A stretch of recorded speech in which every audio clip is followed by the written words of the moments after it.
जब चेला ही गुरु बनने की कोशिश करता है तो क्या होता है? वही होता है जो अंजाम में कौशिक वेकरिया होता है। આમ એટલા માટે કહી રહ્યા છે કારણ કે આજે પરેશ ધાનાણીએ કૌશિક વેકરિયાને લઈને ભારતીય જનતા પાર્ટીના ગેંગવોર ઉપર ભાગ 1 ભાગ 2 લખી નાખ્યા છે અને ભાગ 1ની શરૂઆત થાય છે કૌશિક વેકરિયાના એ ભૂતકાળથી, જેમાં કૌશિક વેકરિયા ભારતીય જનતા પાર્ટીનો એક સામાન્ય કાર્યકર્તા હોય છે અને દિલીપ સાંઘાણી અને પુરુષોત્તમ રૂપાલા સાથે ક્યાંક ને ક્યાંક પોતાની ગોઠવણ કરી અને રાજનીતિમાં આવવાનો પ્રયત્ન કરતા હોય છે। આ તમે એલઈડી જોઈ રહ્યા છો। એલઈડીની અંદર એ બધા જ ભાગ છે જે પરેશ ધાનાણીએ આજે ભારતીય જનતા પાર્ટીના ગેંગવોરના રૂપમાં લખ્યા છે। તમને એની શરૂઆત બતાડીશ કારણ કે સૌથી પહેલાં જે લખવામાં આવ્યું છે કે અમરેલીમાં ભારતીય જનતા પાર્ટીની ગેંગવોર ભાગ 1 રૂપાલા સાહેબ અને દિલીપ સાંઘાણીના પીઢ કાર્યકર્તાને ત્યાંથી જ શ્રી કૌશિક વેકરિયાનો જન્મ થાય છે। સ્પષ્ટ છે, કૌશિક વેકરિયાનો જન્મ પણ દિલીપ સાંઘાણી અને રૂપાલાને ત્યાંથી જ થાય છે અને અત્યારે પરિસ્થિતિ એવી છે કે જેને એક સમયે ગુરુ માનવામાં આવતા હતા તેવા દિલીપ સાંઘાણી અને રૂપાલા આ બંને કૌશિક વેકરિયા માટે ક્યાંક દુશ્મન તરીકે બેઠેલા છે। તેમને પતાવવાની રણનીતિ પણ તેઓ કરી રહ્યા છે, રાજનૈતિક રણનીતિ કરી રહ્યા છે કારણ કે આગળ ધીરે ધીરે જતા જઈશું, તેમ બતાડતા જઈશું। ભાગ 1 ભાગ 2 આ બંને પરેશ ધાનાણી દ્વારા લખવામાં આવ્યા છે। તેમને લખ્યું છે કે પછી સ્થાનિક ગ્રામ પંચાયતોના લેબર કોન્ટ્રાક્ટર તરીકેની કારકિર્દી શરૂ કરી, યુવા મોરચાના કાર્યકર તરીકે સંગઠનમાં જોડાયા, ભણી ગણીને બેંકમાં નોકરીએ ચડ્યા, દેવરાજિયા ગામે પંચાયતમાં બિનહરીફ સરપંચ તરીકે તેમની વરણી થઈ। પછી શ્રી સાંઘાણી અને શ્રી રૂપાલાની આંગળીએ જિલ્લા ભાજપના પ્રમુખ પદે નિયુક્ત થયા।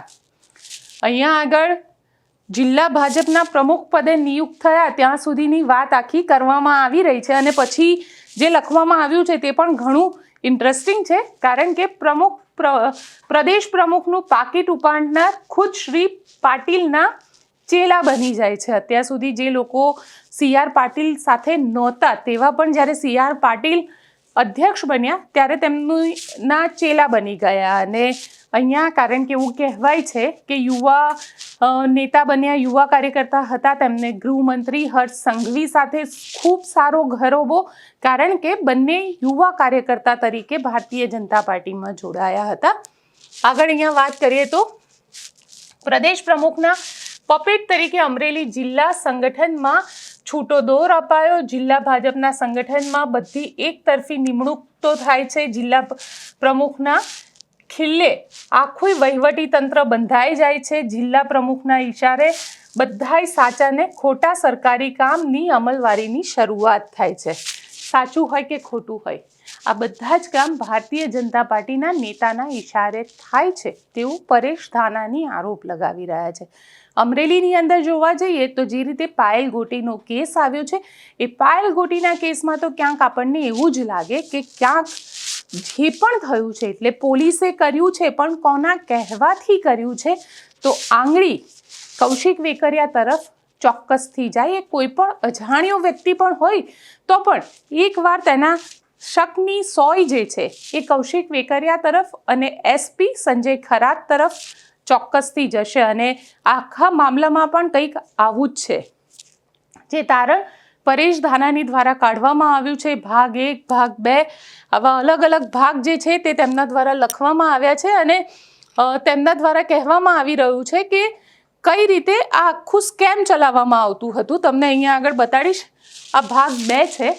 ભાગ 2 જે એમને લખ્યો છે ભારતીય જનતા પાર્ટીના ગેંગવોર ઉપર, તેની અંદર તો તેમને તારીખ વાઇઝ આખી ડિટેલ્સ આપી છે અને આ તારીખની શરૂઆત જે થાય છે ગુજરાત ભાજપની ગેંગવોર 24મી ડિસેમ્બરથી થાય છે। છેલ્લા 10-12 વર્ષથી અમરેલી તાલુકાની વિઠ્ઠલપુર સેવા સહકારી મંડળીના પ્રમુખ તરીકે વહીવટી જાણકાર અને હાલ ભાજપ શાસિત અમરેલી તાલુકાના પંચાયતના પ્રમુખ એવા શ્રી કિશોરભાઈ કાનપરિયા દ્વારા જ કથિત ગોપનીય પત્ર લખવામાં આવે છે। 24મી તારીખે આખો પત્ર લખવામાં આવે છે। જુઓ કઈ રીતે આ આખા તાર જે છે એ કૌશિક વેકરિયા સાથે જોડાય છે, કારણ કે ભાગ 2 જે ભારતીય જનતા પાર્ટીની ગેંગવોર છે તેમાં કઈ રીતે કોઈ નેતાને પતાવવા માટે થઈ અંદરના જે ઝઘડા છે તેનું એક તારણ પરેશ ધાનાણી કાઢી રહ્યા છે. અને પરેશ ધાનાણીએ આ સોશિયલ મીડિયા ઉપર પણ એમને બધાને સેન્ડ કરેલું છે અને તેની અંદર 24મી ડિસેમ્બરે એક આ લેટર લખાય છે. કિશોર કાનપરિયાએ 24મી ડિસેમ્બરે નાયબ દંડક વિરુદ્ધ ગંભીર આરોપો ઘડતો કથિત ગોપનીય પત્ર હાલ પ્રદેશ પ્રમુખના સંગઠનના પ્રભારી શ્રી રત્નાકરજીને ઉદ્દેશીને લખાયો અને તેની નકલ હાલ કેન્દ્રીય ગૃહમંત્રી અમિત શાહને જાણ સારું મોકલવામાં આવી છે. એટલે રત્નાકરજીને આ પત્ર લખવામાં આવ્યો હતો, કેન્દ્રીય ગૃહમંત્રીને મોકલવામાં આવ્યો હતો અને ત્યારબાદ જે રીતની આખી પત્રની અંદર વાત કરવામાં આવી હતી તો શું કહેવામાં આવ્યું હતું? રેતી ચોરી, ખનન માફિયાઓને આશ્રય, દારૂઓનું દૂષણ, કોન્ટ્રાક્ટ, કમિશન, ગ્રાન્ટ ફાળવણીમાં ભ્રષ્ટાચાર, પોલીસ સાથે હપ્તાખોરીના ગંભીર આક્ષેપો સાથે આ પત્ર વાયરલ થયો હતો અને નાયબ દંડકના નામ સાથે આ વાત કરવામાં આવી હતી. આ અત્યારે પરેશ ધાનાણીએ લખેલા પત્રના જે એમને આખું એક રિસર્ચ કર્યું છે એની અંદર એમને ડેટ વાઇઝ ડેટ એટલે કે બ્લો બાય બ્લો એક વસ્તુ અહીંયા આગળ એમને મૂકી છે સામે. અને અહીંયા આગળ 27મી ડિસેમ્બર, યાદ કરો પાયલ ગોટીની અરેસ્ટ ક્યારે થઈ હતી? તો પાયલ ગોટીની અરેસ્ટ જે છે એ લગભગ 28 તારીખે રાત્રે કરવામાં આવી હતી અને એની અંદર ઘણા બધા ખુલાસા થાય છે. નાયબ દંડકના ઈશારે કથિત અસલી પત્ર લખાવનાર અને વાયરલ કરનાર બધા જ શંકાસ્પદ આરોપીઓને રાત્રે 12 વાગ્યાના આજુબાજુ તેમના ઘરેથી ઉપાડી જવામાં આવે છે. એટલે કે અહીંયા આગળ ડિસેમ્બરની 27મી તારીખે પાયલ ગોટીને રાત્રે 12 વાગે એટલે 28મી તારીખે થઈ ગઈ કહેવાય.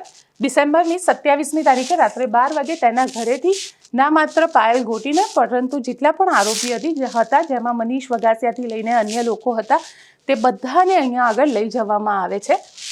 નાયબ દંડકના નેતૃત્વ તળે વહેલી સવારમાં ખુલાસા ગેંગ ગાંધીનગર રવાના થાય છે. એટલે જેને કહી શકાય કે અહીંયા આગળ 28મી તારીખે કૌશિક વેકરિયા જે છે એ ગાંધીનગર આવે છે અને 28મીએ ગાંધીનગર ખાતે બપોરે 2ના સુમારે ખુલાસા ગેંગની ખુદ પ્રદેશ પ્રમુખ શ્રી CR પાટીલ સાથે મુલાકાત ગોઠવાય છે.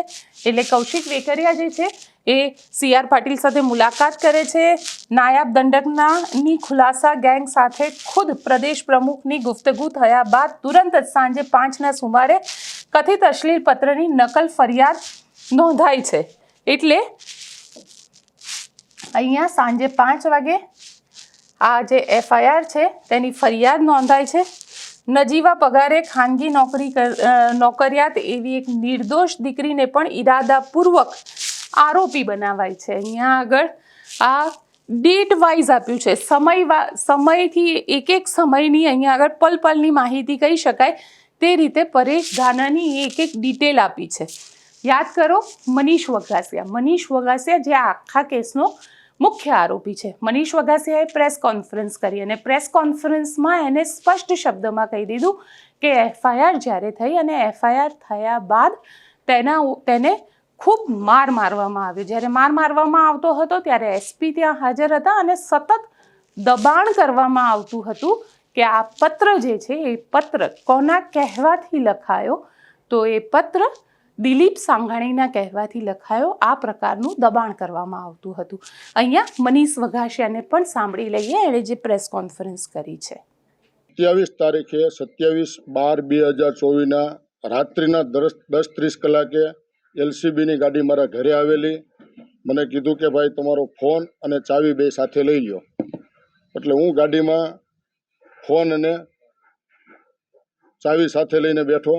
પછી મને એવું કીધું કે ભાઈ આ જે કાંઈ વાયરલ લેટર પેડ થયો છે એના માટે તમારી પૂછપરછ LCB ઓફિસે કરવાની છે, એટલે તમને 30 મિનિટમાં પાછા ઘરે મૂકી જઈશું. એમાં 4 લોકો આવેલા હતા ડ્રાઈવર સહિત, અને એમાં એક સિદ્ધરાજસિંહ ગોહિલ મેં જ્યારે દિલીપરાય સાહેબ જેલમાં અમારું નિવેદન લેવા આવેલા ત્યારે અમે એમને એ રીતે, અમે તો ઓળખતા નહોતા પેલા ભાઈ કોણ છે, છેક સુધી અમે તેની કસ્ટડીમાં હતા, બહાર કોઈને પૂછ્યું, અમે કોઈ ગુનામાં કે એ રીતે સંકળાયેલા નથી, એટલે અમે કોઈ એલસીબીના કોઈ સ્ટાફને અમે ઓળખતા નહોતા. તો જ્યારે દિલીપરાય સાહેબે પૂછ્યું ત્યારે અમે એવું કીધું કે ભાઈ જાડા એવા, ઊંચા અને થોડી થોડી મૂછું રાખે છે. એટલે એમણે એવું અનુમાન માર્યું કે કિશન આસોદરિયા, પણ એ ખરેખર કિશન આસોદરિયા નહીં, એ સિદ્ધરાજસિંહ ગોહિલ હતા અને એની સાથે ડ્રાઈવર સહિત અન્ય 3 જણા બીજા હતા. એ મને લઈને 5-7 મિનિટમાં એલસીબી ઓફિસે લઈ ગયા. ત્યાં લઈ જઈને મારો ફોનને બધું, જે પરમાર કરીને મેડમ છે પીએસઆઈ, એમણે બધું આખું ફોન ચેકઅપ કરવા માંડ્યા, મને બાકડે બેસાડ્યો. ત્યાર પછી 11 વાગ્યાની આસપાસ એલસીબીના પીઆઈ પટેલ સાહેબ આવ્યા, એટલે મને આ સિદ્ધરાજસિંહ ગોહિલ અંદર લઈ ગયા. ત્યાં મને ટોર્ચર કરી અને 2 ઝાપટી મારી અને મને કીધું કે કોણ આની પાછળ, નારાયણભાઈ કાછડિયા છે? મેં કીધું ના સાહેબ, આમાં કોઈ નથી, લેટર ઓરિજિનલ છે, લેટર પેડમાં સહી કિશોરભાઈ કાનપરિયાની, સિક્કો એનો, લેટર પેડ ઓરિજિનલ છે. ત્યાર પછી એમણે પાયલબેનને લેવા જવા માટેનું કીધું. મેં એમને કીધેલું પણ નથી કે ભાઈ પાયલબેન આમાં છે કે ક્યાંય નહીં, કાંઈ કોઈ વાત જ નહોતી કરી. તો કે ભાઈ પાયલબેનને લઈ આવો. એટલે મેં કીધું સાહેબ તમે એને રહેવા દો, એ અમારી દીકરી સમાન છે, તમે એને રહેવા દો, એને આમાં સામેલ ના કરો, જે કાંઈ હોય મને કહો, હું કબૂલ કરી લઉં છું. તો કે નહીં, એને લેવા મોકલા. સિદ્ધરાજસિંહ ગોહિલને કીધું કે ભાઈ પરમાર સાહેબ છે પીએસઆઈ, એમને સાથે લઈને એમને જવાનું કીધું. એટલે એ લોકો બહારથી લેવા ગયા અને મને તો ત્યાં એલસીબી એની ચેમ્બરમાં જ બેસાડી રાખ્યો અને પૂછપરછ, ટોર્ચર કરતા હતા, પૂછપરછ કરતા હતા. ત્યારબાદ પાયલબેનને લઈને આવ્યા અને પાયલબેનને પણ એને ટોર્ચર કરીને જે કાંઈ એનો નિવેદન આખું લેતા હતા. ત્યાર પછી અમને બેયને એક ચેમ્બરમાં જ ભેગા કર્યા. ત્યારે પણ મેં કીધું સાહેબ, હાથ જોડીને કહું છું કે આ પાયલબેનને તમે જવા દો, પાયલબેનનો આમાં ક્યાંય રોલ છે નહીં, એ અમારી દીકરી સમાન છે. તો કે ભાઈ તું એ તારું બધું રહેવા દે, અમારે જે કરવાનું છે અમને ખબર છે. ત્યારબાદ 3 વાગ્યા સુધી અમારી પૂછપરછ કરી અને પાયલબેનને પીઆઈ પટેલ સાહેબની ચેમ્બરમાં એમની ક્લિપ ઉતારેલી એ લોકોએ કે પાયલબેનનું જે નિવેદન આખું લીધું કે ભાઈ આ મનીષભાઈના કહેવાથી મેં ટાઈપ કર્યું છે ને એવું આખું નિવેદન આખું એનું લીધેલું છે. નિવેદન લેન એ પછી પાયલબેન, હું જે એલસીબીની ચેમ્બર છે એમની બહાર જ બેઠો હતો, મને અહીંયા બેસાડ્યો હતો, જે બીજી એની ટાઈપ ને બધા કરે છે, એની પર્સનલ બાજુને એક ઓફિસ છે આખી ટાઈપ ને એવું બધું એનું જે કાંઈ કામ કરતા હોય, અને એને એની બાજુની ચેમ્બરમાં લઈ ગયા અને હું ત્યાં બેઠો હતો. પછી પાયલબેન ત્યાં બહાર ગયા પછી એને 3 વાર ક્લિપ સાંભળી પાયલબેનના અવાજની. એટલે મને ખબર પડી કે આ પાયલબેનની આ લોકોએ કોઈ ક્લિપ ગમે એ રીતે ઓડિયો કે વિડીયો ઉતારેલી છે. ત્યાર પછી 3 વાગ્યા સુધી અમને ત્યાં બેસાડ્યા અને સાહેબે એવું કીધું કે ભાઈ હવે ફરિયાદી ફરિયાદ કરવા માંગતા નથી અને અમે તમને સવારે નિવેદન લઈને જવા દઈશું. પણ સવારે 10 વાગ્યા ત્યાં અશોકભાઈ અને જીતુભાઈ આવી ગયા અને પછી અમને 11 વાગ્યાની આસપાસ એલસીબીનો સ્ટાફ એની ગાડીમાં લઈ એલસીબી ઓફિસથી એસપી ઓફિસે લઈ ગયા. ત્યાં અમને એસપી સમક્ષ એક પછી એકને રજૂ કર્યા અને પ્રશ્નો પૂછ્યા, પૂછપરછ કરી આખી એક પછી એકને. ત્યાર પછી અમને પાછા એસપી ઓફિસે ત્યાં ગ્રાઉન્ડમાં લેવા ગાડી પાસે. ત્યારે પીઆઈ એલસીબીના કોઈ પણ ગમે તેની સાથે વાત કરતા હતા કે આ 4 આવી ગયા છે, આ રીતે વાત કરતા. કારણ કે એસપી સાહેબ પાસેથી તો નીચે આવ્યા બધા, તો પણ કોની સાથે વાત કરતા હતા એની કોલ ડિટેલ કાઢવામાં આવે. ત્યારબાદ અમને એલસીબી ઓફિસે લાવવામાં આવ્યા 28 તારીખે અને 4:30 વાગે આપની સમક્ષ અમને હાજર કર્યા. પ્રેસ કોન્ફરન્સ એસપી સાહેબે કરી ત્યારે આપ લોકોની સામે જ અમને રજૂ કર્યા હતા. ત્યારબાદ અમને એલસીબી ઓફિસે પરત લઈ ગયા અને 29/12/2024ના રોજ અમને પાછા ફોરવર્ડ સર્કલ પાસે અને સાયબર ઓફિસની વચ્ચે લાવવામાં આવેલા અને ત્યાંથી અમને અમારું સરઘસ કાઢવામાં આવેલું. સાયબરનો ગુનો હતો, સાયબર સેલના અધિકારી પીઆઈ આમાં તપાસ અધિકારી હતા, છતાં અમારી એક પણ પૂછપરછ કે કાંઈ સાયબરની ઓફિસમાં નથી થઈ. ખાલી માત્ર ને માત્ર કે સરઘસમાં એમને ઓલું આખું જે કાંઈ ઓડું એને બતાવવું હોય કે ભાઈ અમે ઓફિસમાં લઈ ગયા તેવું, ખરેખર કાઢ્યું હતું. પુષ્કળ પબ્લિક હતી, તમે પણ બધું જોયેલું છે. તો એમાં ખોટા 1-1.5 મિનિટ અમને ઊભા રાખ્યા, પાછા બહાર કાઢ્યા અને આગળ ગાડી હતી ત્યાં કોર્ટ બાજુ લઈ ગયા ને ત્યાં સુધી અમને ચલાવ્યા અને ત્યાંથી અમને ગાડીમાં બેસાડ્યા. મને નિર્લિપ સાહેબે પૂછ્યું હતું કે ભાઈ તમે આજુબાજુમાં કોઈ રાજકીય કોઈ માણસો હતા, ફરિયાદી હતા, પણ મારું ધ્યાન આપની સમક્ષ હતું ને બહોળી પબ્લિક હતી. પછી મેં જ્યારે આપના વિઝ્યુઅલ જોયા કાલે, તો એમાં મને કિશોરભાઈ ફરિયાદી કાનપુરિયા પાછળ હતા, અમારી પાછળ તમારા વિઝ્યુઅલમાં. ત્યાર પછી ખીજડીયા રાદડિયાના સરપંચ જાદવ ગળિયા, મોણપરના સરપંચ પ્રકાશભાઈ ભેડા, લાલાવદનના ઉપસરપંચ ચેતનભાઈ ધાનાણી અને પૂર્વ પ્રમુખ પતિ દિલીપભાઈ સાવલિયા, જે કૌશિકભાઈના વધારેમાં વધારે નજીક આ બધા છે. સામાજિક ન્યાય સમિતિના અમરેલી તાલુકા પંચાયતના ચેરમેન પ્રવીણભાઈ ચાવડા અને કૌશિકભાઈ વેકરિયાના નજીકના સંદીપભાઈ માંગરોળિયા અને જે કૌશિકભાઈની હાજરી ગણાય એવા નિહાર કાલાવડિયા, જેઓ સરકારી નોકરિયાત છે અને આમાં પણ સાથે હતા. જે તમે અમારું સરઘસ કાઢ્યું એ અમારી સાથે જ હતા. એટલે કૌશિકભાઈ વેકરિયાની હાજરી છે એવું જ એમાં સાબિત થાય છે. મનીષ વઘાસિયાને તમે સાંભળ્યા કે કઈ રીતે શું થયું હતું, પરંતુ 29મી તારીખે હવે જોવો આખું સરઘસ, પટ્ટા મારવા, આ આખી રણનીતિ જે છે એ રણનીતિ કોણે બનાવી તેને લઈને પણ અહીંયા આગળ પરેશ ધાનાણી દ્વારા આરોપ લગાવવામાં આવી રહ્યો છે. અને અહીંયા આગળ તેમને કહેવું છે કે માનનીય ગૃહમંત્રીશ્રીનું એરપોર્ટ ઉપર સ્થાનિક એસપી દ્વારા સ્વાગત થાય છે અને તેમના મારફતે મળેલી સૂચનાઓ સત્વરે અમલમાં મુકાય છે. તારીખ 29 ડિસેમ્બર કથિત નકલી પત્રના શંકાસ્પદ બનતા બધા જ આરોપીઓને અંદાજે 5 વાગ્યાના સુમારે જજ સાહેબ સમક્ષ હાજર કરાય છે. ગૃહમંત્રીશ્રીના મારફતે મળેલી સૂચના મુજબ બધા જ આરોપીઓના 10 દિવસના રિમાન્ડ મંગાય છે, પરંતુ 1 જ દિવસના રિમાન્ડ અપાય છે. સમી સાંજે એક કુંવારી દીકરી સહિત બધા જ શંકાસ્પદ આરોપીને ભર બજારે જાહેરમાં વરઘોડો કઢાય છે. સ્પષ્ટ છે કે જે રીતે ગૃહમંત્રી અહીંયા આગળ પહોંચી છે 29મી તારીખે, હવે સવાલ બધા જ એ જ પૂછી રહ્યા છે કે ગૃહમંત્રી ત્યાં આગળ કેમ આવ્યા હતા. ગૃહમંત્રી ત્યાં પહોંચ્યા, ત્યારબાદ વરઘોડો કાઢવામાં આવ્યો, પટ્ટા મારવામાં આવ્યા, એસપી સાથે મુલાકાત થાય છે. એસપીની આમાં શું ભૂમિકા છે અને કોના કહેવાથી આ બધું કરવામાં આવે છે, આ સવાલ ઊભા થાય છે. અને પરેશ ધાનાણી આ સવાલ જે છે એને બ્લો બાય બ્લો અહીંયા આગળ કહી પણ રહ્યા છે કે કઈ રીતે થયું, શું થયું.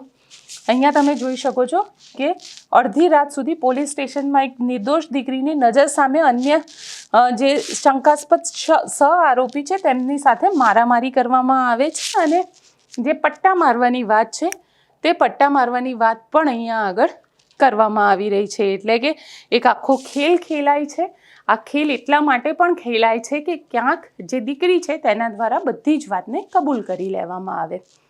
બધી જ વાત અહીંયા કબૂલ તો થઈ જાય છે, પરંતુ સવાલ અહીંયા એ ઊભો થઈ રહ્યો છે કે એ પાયલ ગોટી નામની જે દીકરી છે એ તો કોકને ત્યાં કામ કરતી હતી. જો એ ટાઈપિસ્ટ તરીકે કામ કરતી હોય અને એને લેટર ટાઈપ કર્યો હોય તો એ આરોપી કઈ રીતે બની જાય. અહીંયા આગળ આખા કેસની અંદર પાયલ ગોટી જે છે એ વિટનેસ માટે હોવી જોઈએ, ના કે આરોપી તરીકે. એક નવી તારીખ સાથેનું આખું લિસ્ટ પરેશ ધાનાણી અહીંયા આપી રહ્યા છે 30 તારીખથી લઈને 4 જાન્યુઆરી સુધી. અને આખા કાંડની અંદર જે આપણે રેગ્યુલર રિપોર્ટિંગ કરી જ રહ્યા છે અને આખા કાંડમાં કઈ રીતે શું થયું હતું તેની ડિટેલ્સ પણ અહીંયા આગળ આપવામાં આવી રહી છે. પરેશ ધાનાણીએ આખી વાત કરી, પણ સાથે સાથે તમને એ પણ જણાવી દો, નિર્લિપ્ત રાય આખા મામલાની અંદર ઇન્વેસ્ટિગેશન જે છે એટલે કે પાયલ ગોટીને રાત્રે 12 વાગે લાવવામાં આવી હતી કે નહોતી લાવવામાં આવી પોલીસ સ્ટેશને, તેને પટ્ટા મારવામાં આવ્યા હતા કે નહોતા મારવામાં આવ્યા, અને માર્યા તો કોણે માર્યા, સાથે વરઘોડો જે છે એ વરઘોડો કોના કહેવાથી કાઢવામાં આવ્યો. એટલે જે પટ્ટા મારવાની વાત છે તેમાં જે ઓરલ સ્ટેટમેન્ટ આવે છે, જે લોકો પોલીસ સ્ટેશનમાં હાજર હતા એમના સ્ટેટમેન્ટમાં ક્યાંક એવું સાબિત થાય છે કે હા પાયલ ગોટીને પટ્ટા મારવામાં આવ્યા હતા, આવું સૂત્રોનું કહેવું છે.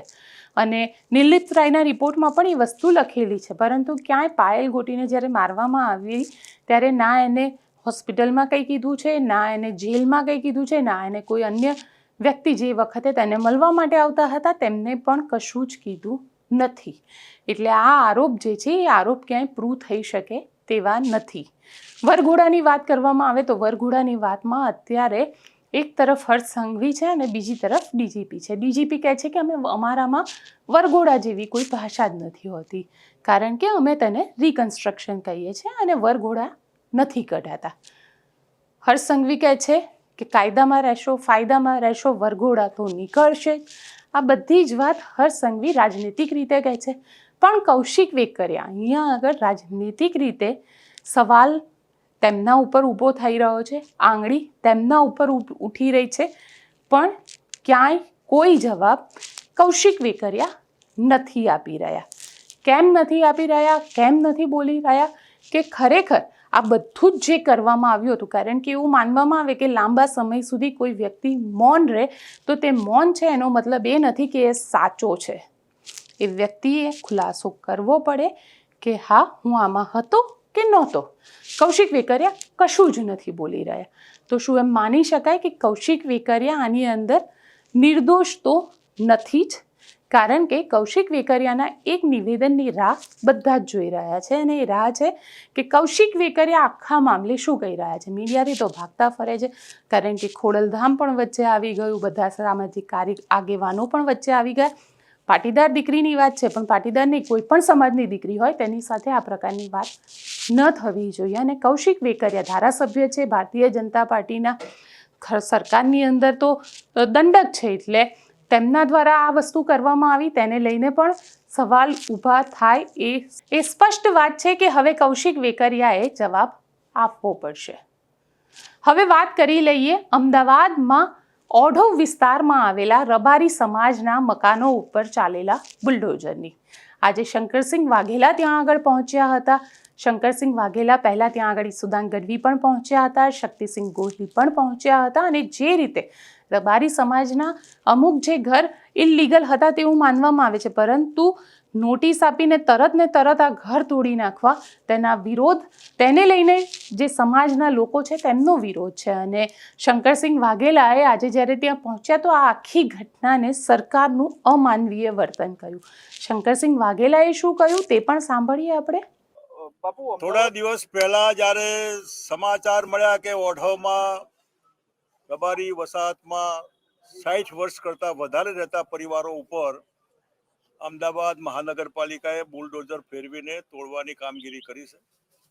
કોઈ ઉંમરલાયક વડીલો હોય, બહેનો હોય, નાના બાળકો હોય, કોઈ જાતનો વિચાર કર્યા સિવાય યા કોઈ જાતનું ખાલી કિન્નાખોરી રાખીને અમલદારી સમાજને, ગોપાલક સમાજને એક જાતની હેરાન કરવાની પ્રવૃત્તિ એમસી તરફથી હોય એવું આપણને લાગે છે.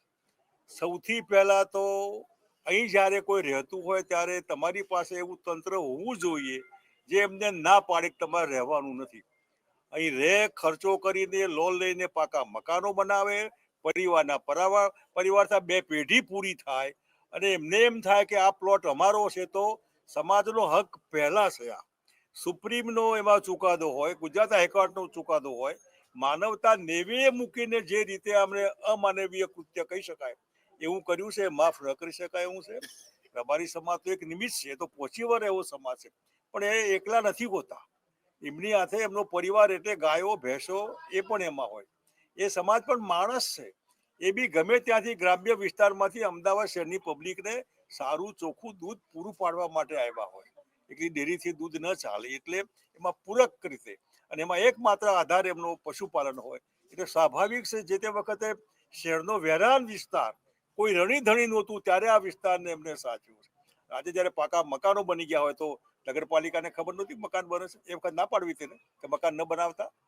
સરકારે આ સગવડ આપવી જોઈએ, જેમ જશોદાનગર પહેલા આપેલું, અમરેવાડી એવી આ કોલોની ડેવલપ કરો. તમે વિકલ્પ આપીને પછી કહો તમે આ ના કરો સારું.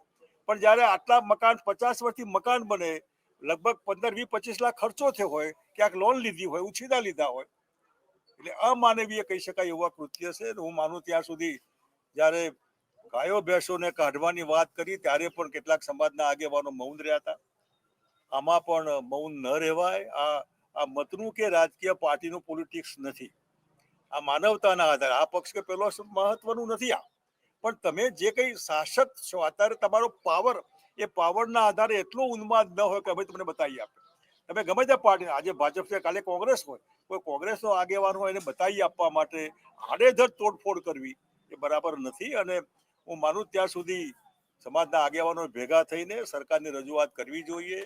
મત લેવા હોય ત્યારે આપણે સારા લાગીએ અને મત લઈ લીધા પછી ભૂતકાળમાં આપેલા વચનો એ દુશ્મનો માગણી કરતા હોય એવું માનીને એના વિરોધમાં આવું કામ કરવું એ બરાબર નહીં. એટલે હું માલધારી સમાજના નહીં પણ ઘણા બધા કોઈ પણ પાર્ટીના સમાજના આગેવાનો હોય સાથે મળીને કોઈ પણ જાતના રાજકીય પક્ષાપક્ષી સિવાય માનવતાના આધારે આનો રસ્તો નીકળે અને નવી તોડફોડ ન કરે. કમસે કમ કિન્નાખોરી રાખીને કે આ કોંગ્રેસનો આગેવાન છે તોડી નાખો એને, એ તો વારા પછી વારો, આવું ન કરાય. અને એટલે આ સરકારને મારે વિનંતી છે, આગેવાનોને પણ વિનંતી છે, સાથે બેસીને આનો રસ્તો કાઢો. અને જ્યારે 60-70 વર્ષથી અહીં રહેતા હોય તો આપી દો ને, જે ભાવ લેવો હોય લો. તમે લોન આપો, ચાલો ભરતી કરશે તો લોન પાછી આપશે. છોકરો બેકાર તો નોકરી રાખો, નોકરીમાંથી હપ્તો કાપી લેજો તમે. રસ્તા ઘણા બધા છે, જો એમને રસ્તો કાઢવો હોય તો. હું માનું ત્યાં સુધી માનવતાના આધારે રસ્તો કાઢે તો એ ઘણું. એટલા માટે ખાસ બધાને મળવા માટે આવ્યો છે. બાપુ, અમદાવાદની જેમ દ્વારકામાં પણ આ રીતના ડિમોલેશન થયું છે અને આક્ષેપ એ પ્રકારના થઈ રહ્યા છે કે કિન્નાખોરી રાખીને આ દબાણ છે તે દૂર થઈ રહ્યા છે. સત્તાધારી પક્ષે તેના પણ કેટલાક આગેવાનો છે તેના તરફથી પણ પોતાના મિલકતોમાં કે કમર્શિયલ એકમમાં દબાણ ડિમોલિશનના 2 પ્રકાર હોય છે. અર્બન ઓથોરિટીઝ આખા દેશમાં બધે જ લાગુ હોય છે. ઓડા રૂડા બુડા જે આપણે કહીએ છીએ એ પ્રમાણે તમે રિયલ વિકાસ કરતા હોય, મંદિરને કોઈ પ્રોબ્લેમ હોય, રસ્તો પહોળો કરવો હોય તો સામા માણસો સામેથી આપી દેશે. પણ જેનું તમે અહીં ધ્યાન રાખ્યું નહીં, જે તે વખતે મકાનો બની ગયા એ વખત તમારે અંદર લાઇટ કનેક્શન, વોટર કનેક્શન બધું જ થઈ ગયું, એમાં વીજળીનું બિલ એને આવવા માંડ્યું. એ વખત તમે ક્યાં હતા? એને ઘર બનાવ્યું, તમે પરવાનગી બધી આપી, અને હવે જ્યારે આડેધડ તમે તોડફોડ કરો છો, તમે વિકાસનો આખો અલગ સવાલ છે. જેના માટે જેમ રસ્તા ઉપર તમે તોડો, રસ્તા ઉપર સાંકડું હોય, દબાણથી હોય, તોડે આપણે સમજી શકીએ, અને સામેથી માણસો આપી દેતા હોય. રસ્તો પહોળો કરવામાં કોઈ દિવસ કોઈ સમાજમાં કોઈ ઘર આડું આવ્યું નથી. પણ આ તો રીસર કિન્નાખોરી રાખીને આ પાર્ટીનો છે, પેલો આગેવાન છે, મારો વિરોધી છે, ફલાણું છે, આવું કરીને આવું ન કરાય. અમાનવીય કૃત્ય કહેવાય. દ્વારકા હોય કે ગમે તે, એમાં કોઈ હિન્દુ મુસલમાન કે રબારી કે બક્ષીપંચ કે એસસી કે એસટી આ ન હોવું જોઈએ. માનવતાના આધારે નિર્ણયો કરવાના.